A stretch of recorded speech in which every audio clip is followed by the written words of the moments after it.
Is that what I heard correctly? From what I heard from the agency, they say that averagely the traveler stays in Osaka about 3.5 days. So during that length, it is possible that they are faced to the big earthquake. And in that case, what data or what information is good for them to provide? But we heard earlier from the government, they did say that they expect that most tourists would leave Osaka. And I think that most of the disasters that have been studied in high tourism areas, like the 2004 tsunami, the goal was to evacuate and get tourists to leave right away, not to have them shelter in place. And another important thing is, without knowing that, it takes, they say that about 2 hours after shaking, the tsunami reached here. So within the 2 hours is enough time to evacuate at least 3 stories. But if the people are in panic, maybe staying in the subway or underground shopping center, they will be rushed into the small exit and fall the people down and step in. And so many people will be died. We don't want to do in such a condition. Yeah, we don't want panic. But what we heard, I think, from the government earlier was that if they count, they're really only storing food and water for residents. They're counting the number of residents, so they haven't necessarily prepared. How could you really prepare for all the extra number of people who are here? You don't know how many people are coming in or leaving. 100,000 a day. Right. Last year. So when they're saying to you shelter in place, they're not saying stay on the first floor. They're assuming that you're staying in a hotel that is an earthquake-safe building that has multiple stories, and that you're going to go to your hotel and you're going to go up. But and for those of you staying in my stay, that's exactly what you would do. And for those of you not staying in my stay, you would go to my stay because it's right next door. So then my question is, would there be an expectation for hotels to have the number of emergency kits as they have to have tenants or people? Do you know if hotels keep emergency Yes, they are, as long as in such a condition they are allowed to speak in Japanese, but not English, and not foreign languages. That's the point. But they're keeping water and food? I hope so. And according to the education we asked them, and they said, it's okay. Yeah. But we did, check I them. see. Okay, so it's an expectation, but not like a policy. No. I see. The policy itself is we expect you to prepare the goods for more than 3 days. Yeah. But it is not an order, just requesting. So what the way things the way the things work here, does that mean that they did it, or? I think they know. They know. So they did it. Because my question is, in the U.S. it's not. They probably did not. Because our country is so Yeah, small, and exactly. limited area, there Yeah. are so many people. So as long as keeping the light in here, you can feel how the crisis itself. I see. But the expectation is that you all would have 3 days of food and water in a backpack that you can take to a higher location. Okay. So, or you could go to your room in the amount of time you have and move things up. I think you're on the 8th and the 10th floor. Yeah. But, you guys are not on the 8th and the 10th floor. You should have a backpack of stuff that you can move up. That's correct point. It's just the first. Oh, sorry. Okay, so I just have, this is kind of like a side question. What are we actually aiming to do for this iPro? Yeah. Yeah, and that's what we're going to talk about right now. Okay. So that's the big question. That's the first big question. So the problem that we're talking about here is how do you educate tourists so they will be prepared for a disaster, right? How do you generally make them prepared for disaster? So in order to answer that question, we have to work our way through a thought process. I don't know whether they have explained you or not, but as long as we could, we do something. Something means the office make the English brochure, Yeah. sure, Yeah. but how to protect from yourself from the natural disaster, Yeah. and send it at the entrance of the exit of the international airport. Yeah. But their main aim is just enjoying here, traveling here. Yeah. So once seeing the title, they spot it away. So we couldn't succeed to send a real important message to the travelers. So that's why I asked her to do something with the app. Okay. But we don't want to build an app if there's already apps that exist, because you never start a new, you don't start a new application or a new software. You don't build something that already exists. You have to evaluate the existing field. So we have to inventory everything that exists and figure out if it has the information that's needed. That's one part of it. What is the information that's needed? And then how do you make sure that people are going to access that information and use it? But we also we need to know what they need to know, right? Yeah, sorry, your hand's up. I just had a clarification question. So after the earthquake, they're expecting tourists to go back to the hotels, correct? No, just evacuated Evacuate. Third floor. Above the third floor. But it can be assumed that in most cases people would want to go back to their hotels because that's where the supplies would be. So the transportation infrastructure is then expected to still be running even though there's the looming threat of That is a tsunami great afterwards. question. Yeah. Such a condition can be the trigger of panic. Yeah. Yeah, So- because how would that work? Because then it puts more people in danger versus just having people go up and then go back to their respective place after. The both is the right way, but the very important thing is we show them the alternative method, going back to hotel. If they surely decided to do it within the 2 hours, maybe it's all right. But Within the if time frame. she or he has no idea how many hours does it take, maybe the best choice is just go up to the, say, height above the 3 story. And in case of a disaster, you're allowed to enter any I'm not sure. of the designated If it's buildings. low, maybe you can break it. Break the window, you go up. The saving of life is the ultimate goal in a constitution. One thing I've noticed from searching But around. don't take it because of it. One thing I've noticed from looking is that I have yet to see a map of all the evacuation centers in Osaka. Does that exist? Yeah, it's very hard to find that. Okay. Even for me, without knowing the signature, Yeah. you cannot identify whether it is not or not. So to me, that is a piece of information under you. That's a question. Oh, question. Thanks. Related to, yeah. Thank you. Yeah. I was like, AQ. Oh, no. Location, if the idea is that first of all, you have to make a decision about how much time you have, and we have to know how to access that information. We don't know that, the government has to tell us that, right? Or the broadcasters have to tell us that. So that's another question that needs to be out there.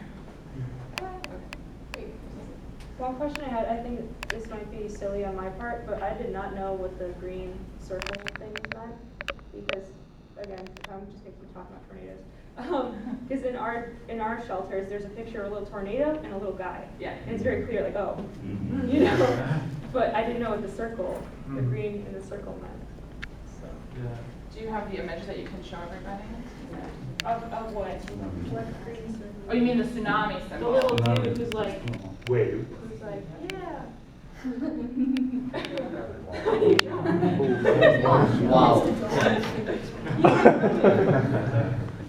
Like that. I don't know what symbol that is. The shelter symbol. Oh. It's like there's a hole, watch out. Yeah. See, my confusion, right, is that it's very clear in ours, there's a dude and there's a tornado and he's running away. So like, you know what's up. Understand. Yeah, yeah. So I found the disaster map and like the evacuation map Okay. on Google, Yay, because you're using Yeah, Google. but it's all in Japanese and I clicked random buttons to find it. Okay, save that. Because that's something we can easily do, is to try to make that information available in English. So where to go is very easy I know, to the one that have has the such a little data. circle. Yeah. But That one, what does that mean? Whether I'm safe or not, that's a very important thing. Right, Is it necessary for him or her to how do you know that? evacuate or not? right. Because you do often, you either go up or down. Lower below. So, Okay, sorry. so one thing I noticed is before I came here, I spent a couple days in Tokyo. And one interesting thing I noticed is that all their subway stations on the entrance have the elevation on the side. And they say like this exit is 6.4 meters high. Interesting. So, And that, we don't have that. No, Yeah. Okay. I have a capital city. Ah. Change that. Okay, write that down somewhere. Maybe, I think we have a solution section over here. Okay. The other difference is now that the national government finds this is the weak point of our disaster prevention for the travelers. So they now start to gather all the appli which was made by the municipal government in Japan. And what they want to do is just make the translation soft from the Japanese to English. Is the first answer. But I think such kind of the app is very inconvenient for your national native speaker to use that. So for those who speak English in daily conversation, how the difference between the machine-made translation in English and natural English which you usually use. Yeah, and it's got to be usable, or people, it's got to be user-friendly, or people won't actually use that. One thing I was going to say is, even if I had a map of all the evacuation centers, let's say I was on a train when this occurred, and it stops. If I'm between destinations, I don't, especially if it's a subway, I have a really bad sense of where I am in an unfamiliar city. So unless I could also see my current location on the map of all the disaster centers, I would really be walking blindly until I saw a sign pointing me where to go, a physical sign on the street. So if somehow a map of evacuation centers could be linked to your current location, because GPS won't go out. You don't need your mobile data or anything for that. And so that could actually be really helpful just for, since most tours are mobile, you can't be like, oh, here's the closest one to my hotel. Well, that's great. Maybe half the day? Maybe. Yeah. And the rest of the time, between locations, I'm not necessarily fully certain of which direction I have been going or need to go. Yeah, that's a really good point. On that, you're on a, like, if you come out of the train and you're in a busy spot, I would just follow the flow of people. I mean, I would too, but if some of those flow of people might be trying to go home, if they're local, Go with them. Yes. Die or go with them and maybe Even the home just follow them. It will be higher. I'm sorry.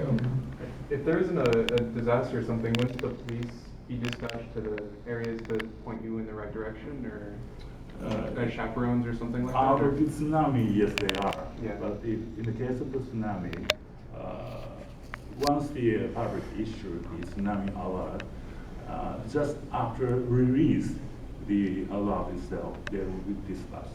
But during the alert hours, even the policeman or military person is then so dangerous to be attacked by tsunami. So they're evacuating as well? Okay. They're off the street. Okay. We'll save that. I think something that's been brought up is that if it is tourists, how long do you actually spend in your hotel? So why are we considering that as a home base for people who aren't there most of the day? I think the idea is, you think that they're earthquake proof, and that they have multiple stories, more than a third floor, and that they probably have food and water stockpiled. But you might not be anywhere near it. Yeah, like in my average travels, the 2 days I was in Tokyo, I was a minimum of 50 minutes from my place I was staying. So if there was a disaster, it would not occur to me to return. No, you don't do that. You don't travel. You go to the closest place, which is not usually a hotel. Well, first you need to know how long you have, because again, the government issues a warning and tells you, right, how long it will take for the tsunami to reach. As long as you're staying in Osaka, 2 hours is the such an average period. But if you go to the southern place of the Wakayama, they have only 10 minutes. Oh, wow. But the very important thing is to make the interest toward all the people. How many hours do we have? So we're using this kind of app. It's very working after earthquake? So last year, the trains were shut down after the earthquake. Yes. For a long- Usually after the earthquake, it takes a half day to recover. Okay, so all then. the You can't get back to your You would hotel. not go back to your hotel, you would be, No. because the trains are so well developed here, those people are nowhere near your hotel. Yeah. Yeah. Okay, sorry. So a You big really thing, so a big thing in disaster prevention and training is that you want to remove any decision-making on the part of the user. Yep. So I think that looking at and telling tourists that they have 2 hours to decide where they're going, that's gonna cause a lot more confusion than just telling them as soon as you get word of a disaster that you go to the nearest place immediately. Yeah. Because if you say that, oh, you have an hour, people will think, oh, I've got an hour, I've got a long time to go and get supplies, get whatever I need. But if in that hour they suddenly get lost or something, then they're in more trouble than if they had just gone to the building right next to where they had originally So been. maybe one of the things we should be looking at is the density of where the tourist population will be relative to the number of evacuation centers. So, our question is connecting your idea to part of what was in the presentation yesterday. Wasn't there an app or some map that showed you an arrow of where to go? Mhm. You can do that, but you connect it to the GPS thing we were talking about earlier. You give them only one location, you'll go there. Yeah, Yeah, that's what I'm saying. Then you have to, you click X, this one's blocked, and then it shuffles to the next one, yeah. You guys are thinking, Hard problem. Yeah. Yeah. Offline, double-blind facility location is very hard. Yeah. Yeah, my GPS doesn't always You work. have to- Yeah. Like even, I'm not saying it's giving you a route, I'm saying you're basically giving you a Yeah. route. specific location on the app, how That's possible. Compass on routing is possible. Yeah, I'm saying offline. you just need a compass, because honestly, you having a map of where to go might not be even helpful, considering it happens during the Just to earthquake. mention, at least in my experience, in areas with a lot of buildings, the compass gets all of them. Yeah, Um, it's too tall. The iPad, the GPS work a lot If you better have- than the compass on my phone. But if you have When I was like earthquakes, in the you middle of really start Tokyo, following when we were trying to get to Tokyo Station, the compass was pointing in the opposite direction. Yeah, because of the amount of, I assume the amount of magnetic The train is stuff. kind of magnetic. We were out of the train station, but just like, we were in the middle of like lots of buildings, and I don't know what it was, because my compass was pointing like 90 degrees from where I was actually going. So, I mean, I don't mean a literal compass, I mean an application that works like a compass to the nearest feedback center. Yeah. but you might not be able to rely on any technology in Well, this case, and we're focusing on the after instead of There's an app to preparing. review. There's an app to review that's, I posted it. Yeah, Okay. Yeah. yeah, that's the picture, that's what I was. So is it any good? The No, we should definitely look at all of those apps, but there's sort of two sides of the problem, and we've got to separate how we're approaching it. One is, how do you get people motivated enough to look at information ahead of time? And then, how do you get them information they might need in the moment? Those are two different things, So then right? we're just- Hold on, okay, let me go this way and then, yeah. So have we thought about like splitting up into doing the technological side of the iPro, like splitting up into two groups? One that's focusing on an app-based approach and another that's focusing on a physical data-based approach, like a pamphlet or something that they can like see immediately without needing to have a phone with them. But the idea is it could be tech-based in either case, as long as you are motivating an individual to download it ahead of time. It's psychology. How do we get people to care enough to take action? Right now, I'm gonna ask a question. How many of you have any food or water stored? We got rice. Yeah. We got two bags of rice. You've got your medications in a go bag.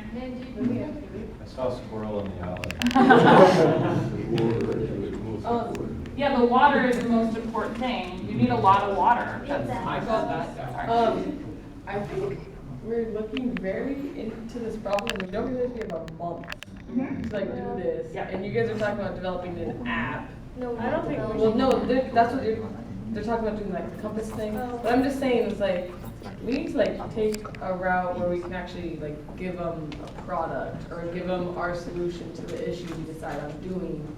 We can't just like, oh, it's not a semester long class that we have. We have 3 3 weeks now. You're gonna have a week done. And so the idea that this is really like phase 1 or phase 0 almost, where we're trying to evaluate what exists and make decisions about a direction to go in. Right now, we've learned a lot of important information. There's no point in building an app if other people are already building apps, right? How do you get someone to use the app is more of a question for me. I think it's really difficult to motivate most Americans to look at that kind of thing just based off knowing how we are in society. And so I think while it's important, without going through like things related to the like government on our side in reshaping ideas and like on the travel notification websites that the government runs, asking them to put things on, I think it will be difficult to motivate them unless it's something that you get on this side, like the pamphlet. Well, like, or how many of you guys were all registered with the U.S. Embassy? Do you know that? What? Yeah, we registered you. Cool. But none of you got notifications from the U.S. Embassy about anything we're talking about. Yeah, that's what I'm saying about like a lot of it. I think motivating will also have to come from our government, which isn't necessarily going to be easy, and that would be a long, drawn-out process as well. But I think it would be important, at least it wouldn't just be just for Japan, but other countries that could have natural disasters or anything like that.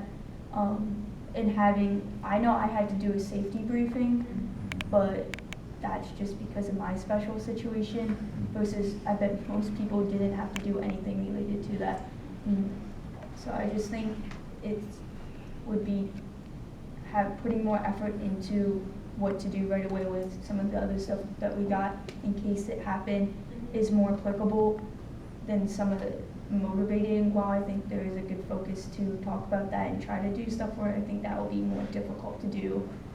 Maybe, but data visualization can also be a really powerful tool to motivate people, right? I can tell you things 100 times, but you guys watched that video yesterday where you could see the earthquakes as they were hitting. And I think that had more of an impact on you than anything that I've said so far. So we can also approach this from a different angle and look at data visualization as an advocacy tool. How do we get that out though to the masses? Because most people would have to go out their way. Partnership. Which one of you has the most Instagram followers? We Well, I can mean, partner with someone like the prefecture, government. Yeah, or TripAdvisor, or getting things out on social media, or. I know when I was like preparing for the trip, I looked up like what like vaccines you might need for like each place.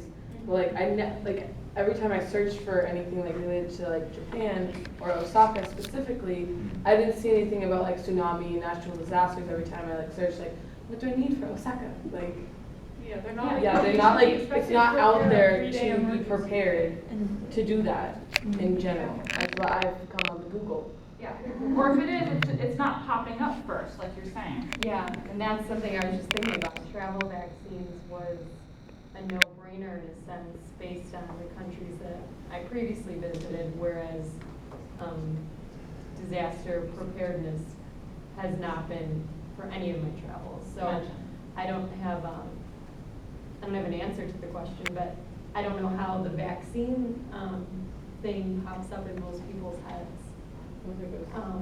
I don't. Yeah, so we need to make people terrified. It's another reason. It's because the U.S. State Department issues country warnings and tells you to get a vaccine. No, that's what I'm saying. Like, that's what I looked for the thing, but it wasn't anything on like tsunamis, natural disasters, that kind of stuff. And we sought out that information on our own. You know, the U.S. didn't require us to get it, but we were like, oh, we want to get malaria medication and our extra vaccines. So we did the research. So I'm trying to figure out how to get that advanced research done before travel. And I think we can't necessarily answer this question as a group, which is why I'm suggesting that one of our approaches be a survey of other tourists and asking them where they were how did they prepare for their trip generally? What websites were they looking at? Were they just Googling the first blog? Did they use TripAdvisor? Did they use Yelp? If we know where people get information, we have a better sense of where to target our message.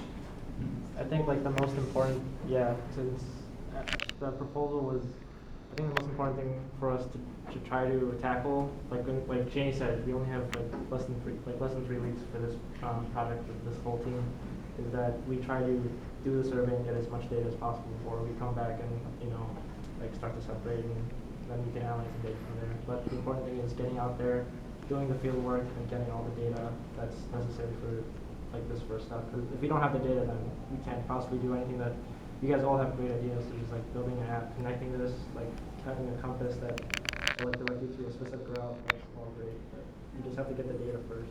And we don't all have to do the same thing. We have a big group here.